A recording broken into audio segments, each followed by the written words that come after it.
Hey guys, welcome to day 2 in Malaysia. ആദ്യം തന്നെ sorry കേട്ടോ, ഞാൻ ഡേ 1 അപ്ലോഡ് ചെയ്തിട്ട് ഇപ്പോൾ ഏകദേശം ഒരു മാസം കഴിഞ്ഞിട്ടാണ് ഡേ 2 അപ്ലോഡ് ചെയ്യുന്നത്. സാരില്ല, നമുക്ക് അടുത്ത വീഡിയോസൊക്കെ പെട്ടെന്ന് അപ്ലോഡ് ചെയ്യാം കേട്ടോ. So we started the day with breakfast. ഇന്ന് ബ്രേക്ക്ഫാസ്റ്റിന് അപ്പം കടലക്കറി ആയിരുന്നു. We had it from hotel Dawat. ഇത് ഓൾറെഡി നമ്മുടെ ടൂർ പാക്കേജിൽ ഇൻക്ലൂഡഡ് ആട്ടോ. അപ്പോൾ അങ്ങനെ ബ്രേക്ക്ഫാസ്റ്റ് ഒക്കെ കഴിഞ്ഞ് we are straight heading to our first destination which is Genting Highland. ഇവിടേക്ക് എത്തിച്ചേരാൻ സിറ്റിയിൽ നിന്ന് ഒരു 3/4 മണിക്കൂർ ഡ്രൈവ് ഉണ്ട് കേട്ടോ. ഒരു ചെറിയ ചുരമൊക്കെ കയറിയിട്ട് വേണം പോകാൻ വേണ്ടിയിട്ട്. അപ്പോൾ നല്ല തണുപ്പും കോടയും മഞ്ഞൊക്കെ കിട്ടും. It's very beautiful. അങ്ങനെ finally we have reached Awana hub. ഇവിടെ നിന്നാണ് നമുക്ക് നമ്മുടെ കേബിൾ കാറിൻ്റെ ടിക്കറ്റ്സ് കിട്ടുക കേട്ടോ. ഇത് ഇറ്റ്സ് മോർ ലൈക്ക് ഒരു ഷോപ്പിംഗ് മാൾ പോലെയാണ്. കുറേ റെസ്റ്റോറൻറ്റ്സ് ഉണ്ട്, ഷോപ്പിംഗ് ഫെസിലിറ്റീസ് ഉണ്ട്. അപ്പോൾ നമ്മളതൊക്കെ എക്സ്പ്ലോർ ചെയ്തിട്ട് നേരെ നമ്മുടെ കേബിൾ കാർ ടിക്കറ്റ് കൗണ്ടറിക്കാണ് പോയത്. ഞങ്ങളുടെ ടിക്കറ്റ്സ് ഓൾറെഡി പാക്കേജിൽ ഇൻക്ലൂഡഡ് ആയിരുന്നു കേട്ടോ. നമുക്ക് ടിക്കറ്റ്സ് ഇവിടെ വന്നിട്ട് ഒന്നെങ്കിൽ കൗണ്ടറിൽ നിന്ന് എടുക്കാം, അല്ലെങ്കിൽ സെൽഫ് കിയോസ്ക് ഉണ്ട്. അപ്പോൾ കാർഡ് വെച്ച് പേയ്മെന്റ് ചെയ്തിട്ട് അങ്ങനെയും ടിക്കറ്റ്സ് എടുക്കാം കേട്ടോ. ഞങ്ങൾ വന്നപ്പോൾ അത്യാവശ്യം നല്ല വലിയ ക്യൂ ആയിരുന്നു, പക്ഷെ മൂവിങ് ക്യൂ ആയിരുന്നു. ഇവർ ഒരു കേബിൾ കാറിൽ തന്നെ 5-6 ആൾക്കാരെ കയറ്റും. അപ്പോൾ നമുക്ക് പെട്ടെന്ന് തന്നെ കയറാൻ പറ്റും. അധികം നേരം പോസ്റ്റ് അടിച്ച് നിൽക്കേണ്ടി ഒന്നും വന്നില്ല. അങ്ങനെ ഫൈനലി നമ്മുടെ ടേൺ എത്തിയിട്ടോ. ഞാൻ ആദ്യം തന്നെ ചാടി കയറി, കാരണം എനിക്ക് വിൻഡോ സീറ്റ് വേണമായിരുന്നു. ഇത് സ്റ്റാർട്ട് ചെയ്യുമ്പോൾ അത്യാവശ്യം നല്ല സ്പീഡിലാട്ടോ തുടങ്ങുക. അപ്പം അതിൻ്റെ ഒരു എക്സൈറ്റ്മെൻറ്റും സന്തോഷമൊക്കെയാണ് എൻ്റെ മുഖത്തിൽ കാണുന്നത്. ഇവിടെ നിന്ന് നമുക്ക് ഏകദേശം ഒരു 10 മിനിറ്റ് റൈഡ് ഉണ്ട്. നമ്മൾ കയറിയിട്ട് വിത്തിൻ സെക്കൻഡ്സ് തന്നെ നമ്മൾ മഴക്കാട് കയറാൻ തുടങ്ങണ്ട. എന്തൊരു ഭംഗിയാണെന്നറിയോ താഴത്തേക്ക് നോക്കുമ്പോൾ. ദിസ് ഈസ് ലൈക്ക് എന്താ ഞാൻ പറയാ, once in a lifetime experience എന്നൊക്കെ പറഞ്ഞ പോലെ ഈ പേടിയും എക്സൈറ്റ്മെൻറ്റും എല്ലാം കൂടി ഒരുമിച്ച് വന്നിട്ടുള്ള ഒരു ടൈപ്പ് ഫീലിംഗ് ആണ്. കുറച്ച് കഴിഞ്ഞപ്പോൾ മൊത്തം ഫോഗ് വന്നിട്ട് നമ്മുടെ ഫ്രണ്ടിലത്തെ കേബിൾ കാറൊക്കെ ഏതോ ഒരു വിദൂരതയിലേക്ക് പോകുന്ന പോലെയൊക്കെ തോന്നി. വിസിബിലിറ്റി ഭയങ്കര കുറവായിരുന്നു കേട്ടോ. അങ്ങനെ ഫൈനലി നമ്മൾ നമ്മുടെ ലാസ്റ്റ് സ്റ്റോപ്പ് എത്തിയിട്ടുണ്ട്, വിച്ച് ഇസ് സ്കൈ അവന്യൂ. ഇതാണ് ഇവിടുത്തെ one of the biggest party hub. ഇവിടെ ഇല്ലാത്തതായിട്ടൊന്നുമില്ല. ഏക്കർ കണക്കിന് പരന്നെടുക്കുന്ന സ്ഥലമാണ്. അതുകൊണ്ട് തന്നെ ഇത് മൊത്തത്തിൽ എക്സ്പ്ലോർ ചെയ്യണമെങ്കിൽ ഒരു ദിവസം മൊത്തം ഇവിടെ സ്പെൻഡ് ചെയ്യേണ്ടി വരും കേട്ടോ.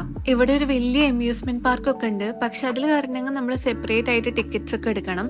അപ്പം അതുകൊണ്ട് നമ്മുടെ ഇന്നത്തെ മെയിൻ ലക്ഷ്യം എന്താന്ന് വെച്ചാൽ നമുക്കിവിടെ ഫ്രീ ആയിട്ട് കാണാൻ പറ്റുന്ന എല്ലാ കാഴ്ചകളും കണ്ടിട്ട് തിരിച്ചു മടങ്ങുക എന്നുള്ളതാണ്. പിന്നെ ഇതിന്റെ അകത്ത് തന്നെ there is a place called sky casino. അവിടെ ചൂതാട്ടം ലീഗലാണ്. This is the only place in Malaysia where gambling is legal. പിന്നെ ലോകത്തിൽ തന്നെ ഏറ്റവും വലിയ ഹോട്ടൽ ആയിട്ടുള്ള ഫസ്റ്റ് വേൾഡ് ഹോട്ടൽ ഇതിന്റെ അകത്തായിട്ടുള്ളത്. ലോകത്തിൽ തന്നെ ഏറ്റവും കൂടുതൽ മുറികളുള്ള ഹോട്ടലാണ് ഫസ്റ്റ് വേൾഡ് ഹോട്ടൽ. ഇവിടെ ഏകദേശം 7000-നേക്കാളും കൂടുതൽ മുറികളുണ്ട്. ഇനി ഇതൊന്നും പോരാണ്ട് ഇതിൻ്റെ അകത്ത് വലിയൊരു ഇൻഡോർ തീം പാർക്ക് ഉണ്ട് കേട്ടോ. ഇതിൻ്റെ അകത്തേക്ക് കയറാൻ വേണ്ടി ടിക്കറ്റ്സും ഫെയർ ഒന്നുമില്ല, പക്ഷെ റൈഡ്സിൽ കയറാൻ വേണ്ടിയിട്ട് ഫെയർ ഉണ്ട് കേട്ടോ. എന്നാലും നമുക്ക് ഇതിൻ്റെ അകത്ത് കയറിയിട്ട് ഇതിൽ കൂടെയൊക്കെ നടക്കുമ്പോൾ തന്നെ വേറൊരു വൈബാണ്. It's full of lights and colours. ഇതൊക്കെ നടന്ന് എക്സ്പ്ലോർ ചെയ്തപ്പോൾ തന്നെ we were like very tired. അപ്പോൾ ഞങ്ങൾ വിചാരിച്ചു ഒരു സ്മോൾ ബ്രേക്ക് എടുക്കാമെന്ന്. I ordered an ice cream from here. I think I ordered Spanish delight. ഞാൻ ഫ്ലേവർ മറന്നുപോയി കേട്ടോ, പക്ഷെ സംഭവം നല്ല ടേസ്റ്റ് ഉണ്ടായിരുന്നു. അത് കഴിഞ്ഞ് ഏട്ടൻ ഓർഡർ ചെയ്തത് ഹി ഓർഡർ തിക്ക് ഷേക്ക്. അതിൻ്റെയും ഏതാ ഓർഡർ ചെയ്താൽ ഞാൻ മറന്നുപോയി. അതും നല്ല ടേസ്റ്റ് ഉണ്ടായിരുന്നു കേട്ടോ. ഇവിടെ മൊത്തത്തിലൊരു പോസിറ്റീവ് വൈബാട്ടോ. എവിടെ തിരിഞ്ഞാലും you see so many happy faces. ഒരു 2-2.5 മണിക്കൂർ എല്ലാം മറന്ന് എൻജോയ് ചെയ്യാൻ പറ്റിയൊരു സ്പോട്ടാണിത്. അങ്ങനെ ഇവിടുത്തെ കാഴ്ചകളൊക്കെ മതിയാക്കി നമ്മൾ നേരെ അടുത്ത സ്പോട്ട് കാണാൻ പോവാം കേട്ടോ. We are going to Chin Swee temple. ഈ ടെമ്പിൾ കാണണമെങ്കിൽ നമ്മൾ ചിൻസ്വി സ്റ്റേഷനിലാണ് ഇറങ്ങേണ്ടത്. ഇവിടെ ഇറങ്ങാൻ വേണ്ടിയിട്ട് നമ്മൾ അങ്ങനെ സെപ്പറേറ്റ് കേബിൾ കാർ ടിക്കറ്റ് ഒന്നും എടുക്കേണ്ട ആവശ്യമില്ല. നമ്മൾ ആദ്യം എടുത്ത 2-വേ കേബിൾ കാർ ടിക്കറ്റ് ഇല്ലേ, അത് മാത്രം മതി കേട്ടോ. ഇത് ആക്ച്വലി നമ്മൾ തിരിച്ച് വരുന്ന വഴിയിൽ തന്നെയാണ്. And from here they are also providing free shuttle service to the temple. ഇവിടെ നിന്ന് ടെമ്പിൾക്ക് ഏകദേശം 1 കിലോമീറ്റർ ദൂരമുണ്ട്. നമ്മൾ ഷട്ടിലിൽ കയറി കഴിഞ്ഞാൽ they will directly drop us in front of the temple. ഇതൊരു ചൈനീസ് ടെമ്പിൾ ആട്ടോ. 28 ഏക്കർ പ്ലോട്ടിലാണ് ഇത് സ്ഥിതി ചെയ്യുന്നത്. And it is 4600 feet above the sea level. ഈ കാണുന്ന 9 നിലയുള്ള ഈ ഒരു സ്തൂപാണ് ഇവിടുത്തെ ഒരു മെയിൻ അട്രാക്ഷൻ. ഇത് കയറാൻ വേണ്ടിയിട്ട് ലിഫ്റ്റ് ഒന്നുമില്ല. 9 നിലയും നമ്മൾ സ്റ്റെപ്പ് വെച്ചിട്ട് തന്നെ കയറണം കേട്ടോ. ഏറ്റവും മുകളിൽ എത്തുമ്പോഴത്തേനും കാലൊക്കെ ഒരു പരിവായിട്ടുണ്ടാവും, എന്നാലും സാരില്ല. ഇവിടെ ഓരോ ഫ്ലോറിലും ഇതുപോലെ ഒരു ഓപ്പണിംഗ് വെച്ചിട്ടുണ്ടാവും കേട്ടോ, to check out the view points from that. ആദ്യത്തെ നിലയെന്നൊക്കെ നോക്കുമ്പോൾ നമ്മൾ വന്ന റോഡും കേബിൾ കാറൊക്കെ കാണാൻ പറ്റുന്നുണ്ടായിരുന്നു കേട്ടോ. പക്ഷെ ഉയരം കൂടും തോറും മൊത്തം കോട മാത്രമേ കാണാൻ പറ്റുന്നുണ്ടായിരുന്നുള്ളൂ. ഇവിടെ നിൽക്കുമ്പോൾ അത്യാവശ്യം നല്ല തണുപ്പൊക്കെ ഉണ്ടായിരുന്നു. പിന്നെ ഇവിടെ നിന്ന് കഴിഞ്ഞാൽ നമ്മുടെ ടെമ്പിളിൻ്റെ ചുറ്റുമുള്ള നല്ലൊരു വ്യൂ കിട്ടും കേട്ടോ. ഭയങ്കര ഒരു പോസിറ്റീവ് ഫീലിംഗ് ആണ്. It's completely full of peace here. മൈൻഡൊക്കെ ഒന്ന് റിലാക്സ് ചെയ്തിട്ട് നല്ലോണം ടൈം സ്പെൻഡ് ചെയ്യാൻ പറ്റിയൊരു സ്പോട്ടാണ്. അങ്ങനെ മുകളിലത്തെ കാഴ്ചകളൊക്കെ കണ്ടതിന് ശേഷം നമ്മൾ തിരിച്ചിറങ്ങി അമ്പലത്തിൻ്റെ ബാക്കി ഭാഗങ്ങളൊക്കെ ഒന്ന് എക്സ്പ്ലോർ ചെയ്യാൻ വേണ്ടി നടന്നു കേട്ടോ.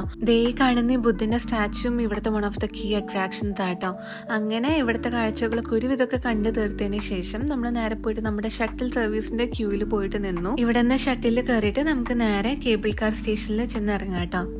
ഇവിടെ നിന്ന് താഴോട്ട് പോകുന്ന ഒരു കേബിൾ കാർ പിടിച്ചു കഴിഞ്ഞാൽ നമ്മൾ ആദ്യം കയറിയ അവാന സ്റ്റേഷനിൽ നമുക്ക് ചെന്നിറങ്ങാം. ഇനി നിങ്ങൾക്ക് ഇവിടെ നിന്ന് ബസ് പിടിച്ചിട്ട് നേരെ സിറ്റിയിലേക്ക് പോവാം കേട്ടോ. നമുക്ക് അവിടെ ഓൾറെഡി ഡ്രൈവർ വെയിറ്റ് ചെയ്യുന്നുണ്ടായിരുന്നു. And so we are straight heading to our next destination. അടുത്തത് നമ്മൾ മലേഷ്യയിലത്തെ one of the most iconic destinations ആയിട്ടുള്ള ബാട്ടു കേവ്സിലേക്കാണ് പോകുന്നത്. കോലാലംപൂരിന് ഇങ്ങോട്ടേക്ക് ഏകദേശം ഒരു 14 കിലോമീറ്റർ ഉണ്ട്. അമ്പലം രാവിലെ 6 മണി 6:30 ആകുമ്പോഴത്തേനൊക്കെ തുറക്കും കേട്ടോ. അപ്പോൾ രാവിലെ പോവാവും നല്ലത്. കാരണം ഉച്ച ആകുമ്പോഴത്തേനും തിരക്ക് നല്ലോണം കൂടാൻ ചാൻസ് ഉണ്ട്. ഇവിടെ കയറാൻ വേണ്ടി എൻട്രി ടിക്കറ്റ്സ് ഒന്നുമില്ല, ഫ്രീ എൻട്രി ആണ്. ഇതാണ് നമ്മുടെ മുരുകൻ സ്റ്റാച്ചു. ഇത് ഏകദേശം ഒരു 141 അടി ഹൈറ്റ് ഉണ്ട് കേട്ടോ. ഇത് കാണുമ്പോൾ തന്നെ നമുക്കൊരു വാവ് ഫാക്ടർ കിട്ടുണ്ടോ. എൻ്റെ അമ്മ ഇതെന്ത് ഹൈറ്റാന്നൊക്കെ തോന്നുന്നു നമുക്ക്. ഇത് മൊത്തത്തിൽ കണ്ടുവരാൻ ഏകദേശം ഒരു 1.5 മണിക്കൂർ എടുക്കുണ്ടോ. ഇവിടെ 272 സ്റ്റെപ്പ് കയറിയിട്ട് വേണം നമുക്ക് മുകളിലത്തെ ക്ഷേത്രത്തിൽ എത്താൻ വേണ്ടിയിട്ട്. നിങ്ങൾ മടി പിടിച്ച് കയറാണ്ട് നിൽക്കരുത്. കാരണം മുകളിൽ എത്തിക്കഴിഞ്ഞാലാണ് ഇതിൻ്റെ ശരിക്കുള്ള ഭംഗി നമുക്ക് അറിയാൻ പറ്റുള്ളൂ. സ്റ്റെപ്പ് കയറുമ്പോൾ സൈഡിലൊക്കെ കുറേ കുരങ്ങന്മാരുണ്ടാവും കേട്ടോ. അപ്പോൾ ഫോണും സാധനങ്ങളൊക്കെ ശ്രദ്ധിച്ച് കൈകാര്യം ചെയ്യുന്നതാവും നല്ലത്. ഇവിടെ ഒറ്റ സ്ട്രെച്ചിന് ഓടിച്ചാടി കയറാൻ കുറച്ച് ബുദ്ധിമുട്ടാണ്. മുകളിലെത്തുമ്പോഴത്തേനും കാലൊരു പരിവായിട്ടുണ്ടാവും. കുറച്ചു നേരം ഇരുന്ന് പതിയെ കയറാവും നല്ലത്.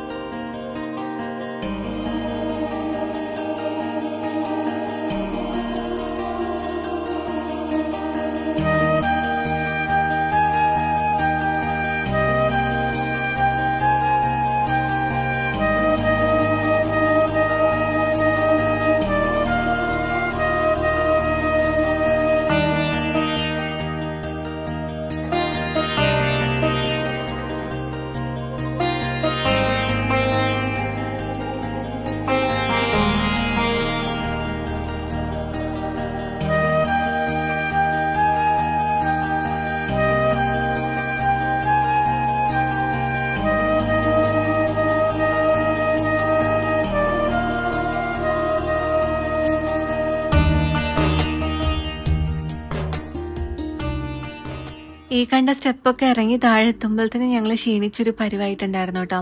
അമ്പലത്തിൻ്റെ ഫ്രണ്ടിൽ കുറേ കരിക്ക് വിൽക്കുന്ന കടകളുണ്ട്. അപ്പോൾ അവിടെ നിന്ന് ഒരു കരിക്ക് മേടിച്ച് കുടിച്ച് ഞങ്ങൾ നേരെ ഹോട്ടലിലേക്ക് തിരിച്ചു. അങ്ങനെ ഹോട്ടലിലെത്തി കുറച്ച് നേരം റെസ്റ്റ് ഒക്കെ എടുത്തിട്ട് ഞങ്ങൾ വിചാരിച്ചു ഇനി പൂളിലേക്ക് പോകാന്ന്. നേരത്തെ പോകുന്നതുകൊണ്ട് അധികം ആൾക്കാരൊന്നും ഉണ്ടാവില്ല എന്നാണ് വിചാരിച്ചത്. പക്ഷെ അവിടെ എത്തിയപ്പോൾ ഒരു പൂരത്തിനുള്ള ആൾക്കാരുണ്ടായിരുന്നു അവിടെ.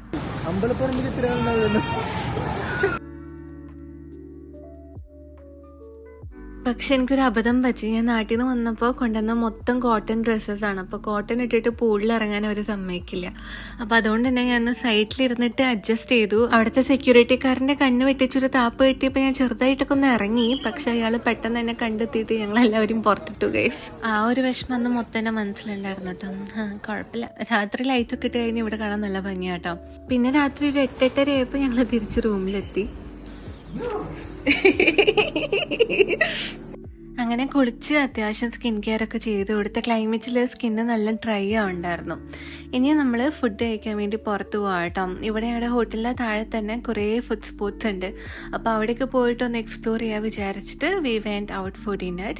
ഇവിടെ ഇങ്ങനെ കുറെ ഫുഡ് ട്രക്ക് സെറ്റപ്പ് ആട്ടോ. And you get to try different kind of variety foods here. ഞാൻ ഇന്ന് ഈ ബോബ ടീ പോലത്തെ ഒരു സംഭവമാട്ടോ ട്രൈ ചെയ്തത്. ആറ്റൻ had a thick dry fruit shake ഒക്കെ പോലത്തെ ഒരു സംഭവം കേട്ടോ. അവൻ ഓർഡർ ചെയ്തത് നല്ല ടേസ്റ്റ് ഉണ്ടായിരുന്നു. എൻ്റെ അത്ര വലിയ ടേസ്റ്റ് ഉണ്ടായിരുന്നില്ല. It was okay. അത് കുടിച്ചപ്പോഴത്തേനും വയറൊക്കെ ഫുള്ളായി. And then we went back to hotel.